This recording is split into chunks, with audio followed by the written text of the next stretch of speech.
वसईमध्ये आज झालेली एका तरुणीची हत्या ही काळजाचा थरकाप करणारी आहे।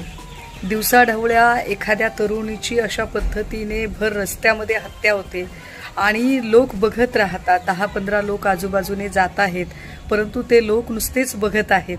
हे सगळं चित्र विदारक आहे, कारण बऱ्याचदा कायद्याचा बडगा जो आहे तो चोर सोडून संन्याशाला फाशी देणारा असा कायदा आहे की काय असं वाटायला लागतं। कारण मदत करायला आलेल्या माणसांना मग विनाकारण आपल्यालाच पोलिसांच्या जास्त पोलीस स्टेशनच्या चक्रा माराव्या लागतील की काय, या भीतीने बऱ्याचदा पोलीस अशा कुठल्या भांडणांमध्ये किंवा अशा कुठल्या फंदात न पडणं लोक जास्त पसंत करतात। आणि त्यामुळे त्या हत्येच्या समयी एकही माणूस मदतीला तिच्या जायचा प्रयत्न करत नाही। एक माणूस जाताना दिसतोय, परंतु त्याची शक्ती कमी पडते, इतका कदाचित तो इसम रागात असावा।